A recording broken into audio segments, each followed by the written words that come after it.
Hello friends, ఈరోజు ఈ వీడియోలో ఆల్ ఇండియా కోటా కౌన్సిలింగ్ ద్వారా ఫేజ్ 1లో సీట్ అలాట్మెంట్ పొందినటువంటి స్టూడెంట్స్ అఫీషియల్ వెబ్సైట్ ఎంసీసీలో మీ యొక్క అలాట్మెంట్ ఆర్డర్ని డౌన్లోడ్ చేసుకోవాలి. ఈ అలాట్మెంట్ ఆర్డర్ని డౌన్లోడ్ చేసుకోవడానికి ఇక్కడ క్యాండిడేట్ యాక్టివిటీ బోర్డులో న్యూ రిజిస్ట్రేషన్ మీద క్లిక్ చేసి ఇక్కడ NEET UG roll number, password, security pin enter చేసి సైన్ ఇన్ మీద క్లిక్ చేసి లాగిన్ అవుతారు. లాగిన్ అయిన తర్వాత మీ పేజ్లోకి వెళ్ళి మీ యొక్క అలాట్మెంట్ ఆర్డర్ని డౌన్లోడ్ చేసుకుంటారు. ఆ అలాట్మెంట్ ఆర్డర్ని డౌన్లోడ్ చేసుకున్న తర్వాత ఎక్కడైతే మీకు కాలేజ్లో సీట్ వచ్చిందో ఆ కాలేజ్ దగ్గరికి వెళ్ళి రిపోర్ట్ చేయాల్సి ఉంటుంది. అయితే ఈ ఆల్ ఇండియా కోటా కౌన్సిలింగ్ ద్వారా మీరు రిపోర్ట్ చేయడానికి వెళ్ళేటప్పుడు ఎటువంటి డాక్యుమెంట్స్ తీసుకొని వెళ్ళాలి అనేది నేను ఆల్రెడీ ఒక వీడియో చేశాను. మరలా ఒకసారి నేను ఇక్కడ లిస్ట్ కూడా చూపిస్తూ ఉన్నాను. సో ఇంకా ఎవరైనా సరే ఆల్ ఇండియా కోటా ఫేజ్ 1లో సీట్ అలాట్మెంట్ పొందినటువంటి స్టూడెంట్స్ ఈ సర్టిఫికెట్స్ గురించి ఐడియా లేకపోతే ఇది స్క్రీన్ షాట్ తీసుకోండి. ఇక్కడ ఉన్నటువంటి ప్రతి ఒక్క సర్టిఫికెట్ కూడా 3 సెట్స్ జిరాక్స్ కాపీస్ ఉండాలి తప్పనిసరిగా. ఒక సెట్ మీద స్టూడెంట్ సెల్ఫ్ అటెస్టేషన్ చేయాలి. అంటే స్టూడెంటే తనకు తానే సంతకం చేయాలి అని అర్థం. అంటే ఇప్పుడు గెస్టెడ్ ఆఫీసర్ సంతకం ఎక్కడ అక్కర్లేదండి. కేవలము ఒక జిరాక్స్ సెట్ మీద మాత్రమే స్టూడెంట్ తనకు తానుగా సంతకం చేస్తాడు ప్రతి ఒక్క సర్టిఫికెట్ మీద కూడా. అయితే ఈ all India quota counselling first phase లో ఎవరైతే ఈఎస్ఐ ఐపీ కోటాలో మీరు సీట్ అలాట్మెంట్ పొందారో ఆ స్టూడెంట్స్ ఎటువంటి డాక్యుమెంట్స్ తీసుకొని వెళ్ళాలి అనేది మీకు ఎలాటైనటువంటి కాలేజీ అఫీషియల్ వెబ్సైట్ లో ఉండొచ్చు, లేదా ఇక్కడ ఈఎస్ఐసి అఫీషియల్ వెబ్సైట్ లో కాలేజ్ వైజ్ గా కూడా మీకు సర్టిఫికెట్స్ గురించి ఇచ్చారు డీటెయిల్స్. సో మీకు ఏ కాలేజ్ గురించి తెలియాలి అంటే ఆ కాలేజ్ యొక్క నేమ్ ని మీరు క్లిక్ చేసి చూసినట్లయితే ఈ పీడిఎఫ్ లో మీకు డీటెయిల్స్ అన్ని కూడా అవైలబుల్ గా ఉంటాయి. ఇక్కడ ఈఎస్ఐసి అఫీషియల్ వెబ్సైట్ లో అడ్మిషన్స్ మీద క్లిక్ చేయండి. అప్పుడు మీకు ఈ పీడిఎఫ్లన్నీ కూడా కనిపిస్తాయి. ఇక్కడ మీకు వచ్చినటువంటి కాలేజ్ పేరుని క్లిక్ చేసి ఓపెన్ చేసి చూడండి. ఇక్కడ నేను శాంపుల్ కి కొన్ని చూపిస్తానండి. ఇలాగే మిగతా వాళ్ళు కూడా దయచేసి చూసుకోండి. ESIC medical college and hospital, Faridabad. మీరు ఈ ఇన్స్ట్రక్షన్స్ అన్ని కూడా ఒకసారి చదువుకోండి. అంటే మీరు వెళ్ళేటప్పుడు ఏమేమి తీసుకొని వెళ్ళాలి అనేది ఇక్కడ క్లియర్ గా మెన్షన్ చేశారు. ఆల్రెడీ వీళ్ళు ఇచ్చారండి 3 xerox copies of original documents అన్నారు. ఒరిజినల్ డాక్యుమెంట్స్ ని 3 జిరాక్స్ సెట్స్ తీయించాలి అని చెప్తున్నారు. అర్థమైంది కదా. దీంతో పాటు ఒక ఎక్స్ట్రా కాపీ కూడా తీసుకోండి. వాళ్ళకి ఇచ్చేసిన తర్వాత మీకు మరలా ఉండాలి కాబట్టి 3 సెట్స్ అన్నారు కాబట్టి మీరు ఇంకొక ఎక్స్ట్రా కాపీ కూడా తీసుకొని ఇంట్లో పెట్టుకోండి. ఓకే. అలాగే రిపోర్టింగ్ టైం వచ్చేసి Monday to Friday working days లో మాత్రమే రిపోర్ట్ చేయాలి అని చెప్తున్నారు. Monday to Friday 9 to 4 PM, Saturday 9 to 1 PM. కాకపోతే ఇప్పుడు మనకి సండే అలాగే ఒక పబ్లిక్ హాలిడే కూడా వచ్చింది కాబట్టి ఈ 2 డేస్ తీసి రిమైనింగ్ వర్కింగ్ డేస్ లో మాత్రమే మీరు వెళ్ళి జాయిన్ అయితే మంచిది. వర్కింగ్ అవర్స్ మాత్రం 9 to 4 ఉంటుంది. జాగ్రత్తగా చూసుకొని ఇన్ టైంలో మీరు కాలేజ్ దగ్గరికి వెళ్ళి రిపోర్ట్ చేయండి. క్లియర్. అంతేకాదండి, ఇక్కడ candidate must provide the file folder and A4 postal envelope for their original documents అన్నారు. అంటే మీరు ఇచ్చిన ఒరిజినల్ డాక్యుమెంట్స్ ని వాళ్ళు భద్రం చేయడానికి కూడా మిమ్మల్ని ఒక ఫోల్డర్ కూడా తీసుకురామని చెప్తున్నారు. ఒరిజినల్ సర్టిఫికెట్స్ ని వాళ్ళు భద్రం చేయడానికి మీరే A4 size postal envelope cover ఉంటుంది. అంటే కొంచెం బిగ్ సైజులో పోస్టల్ ఎన్వలప్ అంటే గ్రీన్ కలర్ లో ఉంటాయండి, ఇలా ఉంటుంది. ఈ సైజులో మీరు కవర్ ని తీసుకొని వెళ్ళాలి. దీంతో పాటు ఒక ఫైల్ ఫోల్డర్ ను కూడా మీరు తీసుకొని వెళ్ళాలి అని చెప్తున్నారు. అంటే మనకు మనమే తీసుకువెళ్ళి వాళ్ళకి ఇస్తే వాళ్ళు మన సర్టిఫికెట్స్ ని భద్రం చేస్తారు అని అర్థం. క్లియర్. నెక్స్ట్ ఇక్కడ డాక్యుమెంట్స్ లిస్ట్ ఇచ్చారండి, క్లియర్ గా ఇచ్చారు, చూసుకోండి. చక్కగా టాబ్లెట్ ఫార్మాట్ లో ఇచ్చారు. అన్ని ఒరిజినల్ డాక్యుమెంట్స్ ఉండాలి అని చెప్తున్నారు కంపల్సరీ. అలాగే ఈ ఒరిజినల్ డాక్యుమెంట్స్ తో పాటుగా ఒక సెట్ మీద స్టూడెంట్ సెల్ఫ్ అటెస్టేషన్ చేయాలి అని చెప్తున్నారు. ఇక్కడ లిస్ట్ ఉంది చూడండి. Seat allotment letter, hall ticket or NEET admit card, score card, అలాగే UG bond as per proforma. ఈ ప్రొఫామా మనకి లాస్ట్ పేజెస్ లో ఇస్తారు, ఒకసారి చూపిస్తాను. అలాగే కాలేజ్ ఫీ పెయిడ్ చలానా ఆర్ డిడి అంటున్నారు. డిడి రూపంలో కానీ చలానా రూపంలో కానీ మీరు కాలేజ్ ఫీ కట్టొచ్చు. ఆన్లైన్ పేమెంట్ కూడా చేసుకోవచ్చు అండి. కాకపోతే నేను చెప్పేది ఏంటంటే మీరు కాలేజ్ ఫీజు కట్టేటప్పుడు డిడి ఇస్తే బెస్ట్ అండి. ఎందుకంటే ఒకవేళ మీకు సెకండ్ రౌండ్ లో అప్గ్రేడేషన్ వచ్చి వేరే కాలేజీకి వెళ్ళాలి అనుకున్నట్లయితే ఈ ఫస్ట్ కాలేజ్ దగ్గరికి వెళ్ళి మీరు ఆ డిడి మీ ఒరిజినల్ సర్టిఫికెట్స్ అన్ని తీసుకోవాలంటే టైం సరిపోదు.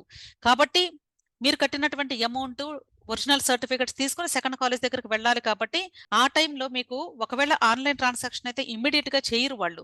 అలాంటప్పుడు డీడీ అయితే వెంటనే మీ డీడీ మీకు ఇచ్చేస్తారు కాబట్టి ప్రాబ్లం ఉండదు. క్లియర్. సో కాలేజ్ ఫీజుని డీడీ రూపంలో మాత్రమే మీరు ఇవ్వండి బెస్ట్. అలాగే పాస్పోర్ట్ సైజ్ ఫోటోగ్రాఫ్స్ 4 నెంబర్స్ అన్నారు. ఇంకా అడిషనల్ గా కనీసం ఒక 10 కాపీస్ తీసుకెళ్తే మంచిదండి మీకు. Next 10th class marks list, అలాగే 12th class marks list, 12th class passing certificate అన్నారు. అంటే మార్క్స్ లిస్ట్ అయినా పాసింగ్ సర్టిఫికెట్ అయినా ఆల్మోస్ట్ ఒకటేనండి. పాసింగ్ సర్టిఫికేట్ అంటే కొన్ని కాలేజెస్లో పాసింగ్ సర్టిఫికేట్ అని ఇస్తారు. కాబట్టి మీ దగ్గర ఏ సర్టిఫికేట్ ఉంటే అది తీసుకుని వెళ్ళండి. Next transfer certificate and migration certificate. Compulsory 12th class లేదా ఇంటర్మీడియట్ ట్రాన్స్ఫర్ సర్టిఫికేట్ అంటే టీసీ ఉండాలి. దీంతో పాటు 12th క్లాస్ తర్వాత తీసుకున్నటువంటి లేదా ఇంటర్మీడియట్ తర్వాత తీసుకున్న మైగ్రేషన్ సర్టిఫికేట్ ఉండాలి. అంతేకాదు గ్యాప్ సర్టిఫికేట్ కూడా ఉండాలి. గ్యాప్ సర్టిఫికేట్ అంటే మీరు ఒకవేళ ఇంటర్మీడియట్ తర్వాత లాంగ్ టర్మ్ తీసుకొని అప్పుడు ఇక్కడ కాలేజ్లో సీట్ అలాట్మెంట్ పొంది ఉంటే ఆ లాంగ్ టర్మ్ కోచింగ్ సెంటర్స్ నుండి మీరు గ్యాప్ సర్టిఫికేట్ తీసుకొని దాన్ని కూడా మీరు సబ్మిట్ చేయాలి. అంతేకాదు క్యారెక్టర్ సర్టిఫికేట్ అన్నారు. క్యారెక్టర్ సర్టిఫికేట్ అంటే కాండక్ట్ సర్టిఫికేట్ అంటాము. 12th క్లాస్ స్టడీ సర్టిఫికేట్ తో పాటుగా అక్కడ కాండక్ట్ సర్టిఫికేట్ కూడా అంటారు. దాన్ని మీరు ఇస్తే సరిపోతుంది. అంటే స్టడీ కాండక్ట్ రెండు కూడా ఆల్మోస్ట్ స్టడీ కాండక్ట్ కలిపి ఉంటాయంటే చాలా వరకు. ఒకవేళ లేకపోతే మీరు కాలేజ్ దగ్గర తీసుకొని మీరు సబ్మిట్ చేయండి. Next caste certificate if applicable. ఎవరైతే రిజర్వేషన్ క్యాండిడేట్స్ ఉన్నారో అంటే ఎస్సీ ఎస్టీ వాళ్ళు మీరు ఇప్పుడు ఫ్రెష్ గా తీసుకున్న సర్టిఫికేట్ అక్కర్లేదు, ఓల్డ్ ఉన్నా సరే యూ కెన్ సబ్మిట్. అలాగే EWS certificate if applicable. EWS certificate must be latest అయి ఉండాలి తప్పనిసరిగా. On or after April 1st 2024 only you have to take the EWS certificate. అలాగే యాంటీ ర్యాగింగ్ డిక్లరేషన్ ఇది కాలేజెస్ వాళ్ళే మీకు ఇస్తారండి, అక్కడ మీరు సంతకం చేసి ఇచ్చేస్తారు. అలాగే anti ragging declaration by parent కూడా ఇవ్వాలి. అది కూడా at the time of joining మీ పేరెంట్ మీతో ఉంటారు కాబట్టి వాళ్ళు సంతకం చేసి ఇస్తారు. Undertaking at the time of reporting as per perform అన్నారు. అంటే అండర్టేకింగ్ ఫామ్ కూడా ఇవ్వాలి. దీన్ని కూడా లాస్ట్ లో ఇచ్చారు, అది చూపిస్తాను. Next certificate for bench mark disabilities applicable. అంటే పిహెచ్ క్యాండిడేట్స్ లేదా పీడబ్ల్యూడీ క్యాండిడేట్స్ ఎవరైతే ఉంటారో వాళ్ళ యొక్క డిజబిలిటీ సర్టిఫికేట్ ఆల్రెడీ మీరు మెడికల్ ఎగ్జామినేషన్ చేయించుకున్నారు, మెడ్రాస్ వెళ్ళి లేదా ఇతర హాస్పిటల్స్ కి వెళ్ళి ఆ సర్టిఫికేట్ ని కూడా మీరు తీసుకుని వెళ్ళాలి. అలాగే certificate of dependent of freedom fighter if applicable. ఒకవేళ వీళ్ళు ఎక్స్ఆర్మీ కోటాలో కానీ తీసుకుంటే సెంట్రల్ పూల్ కోటాలో అడ్మిషన్ పొందితే వీళ్ళు కూడా dependent of freedom fighter certificate ని సబ్మిట్ చేయాల్సి ఉంటుంది. సర్టిఫికేట్ ఆఫ్ ఎక్స్ఎస్ఎం ఇఫ్ అప్లికబుల్ అన్నారు. అంటే ఎక్స్ సర్వీస్ మెన్ అని అర్థము. ఒకవేళ ఎక్స్ సర్వీస్ మెన్ సర్టిఫికేట్ ఉంటే వాళ్ళ యొక్క సర్టిఫికేట్ ని సబ్మిట్ చేయాలి. అలాగే ఆధార్ కార్డు స్టూడెంట్ది, అలాగే పేరెంట్ది. Next printout of application form అన్నారు.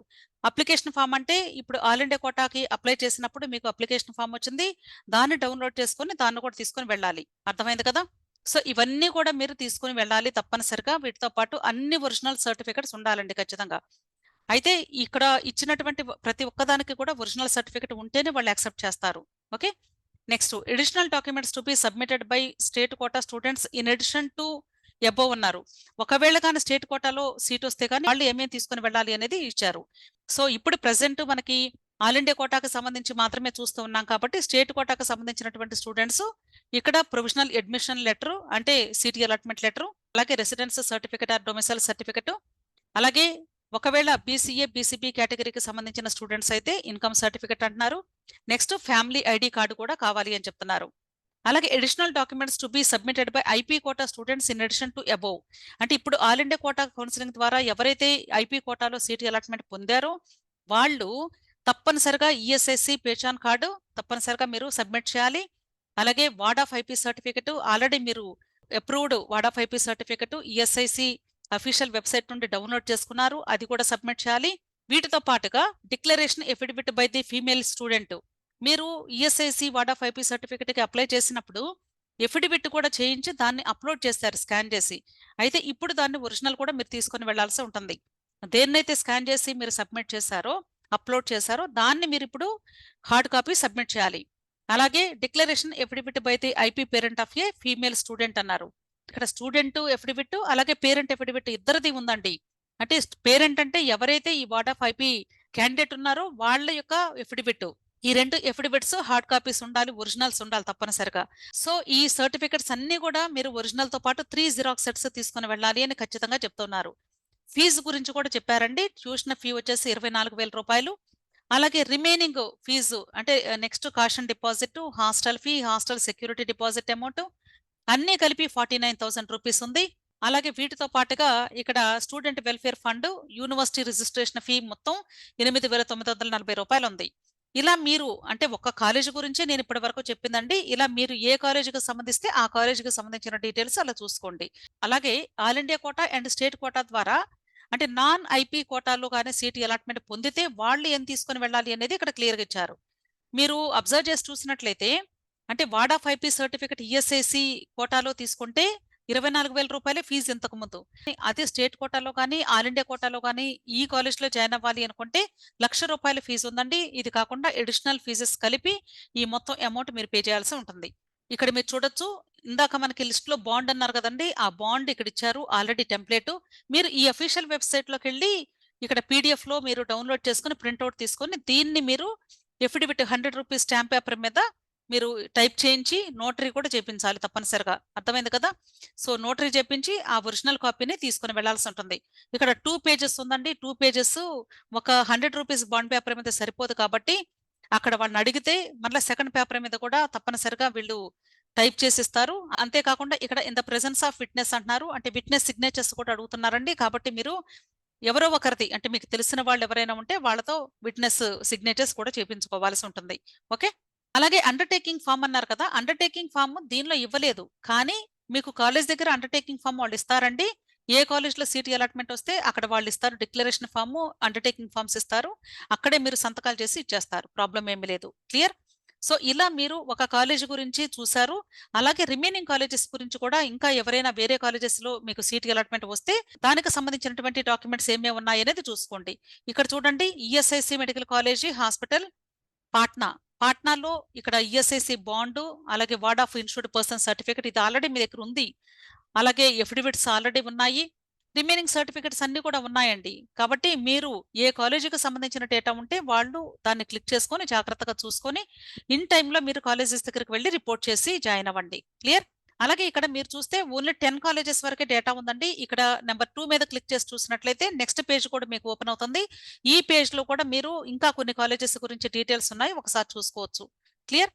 సో ఈ ఈఎస్ఐసికి సంబంధించి నేను అఫీషియల్ వెబ్సైట్ లింక్ డిస్క్రిప్షన్ లో ఇస్తాను. వార్డ్ ఆఫ్ ఐపీ సర్టిఫికేట్ టైంలో తీసుకున్న హార్డ్ కాపీ ఎఫిడవిట్స్ మాత్రం ఖచ్చితంగా తీసుకొని వెళ్ళండి.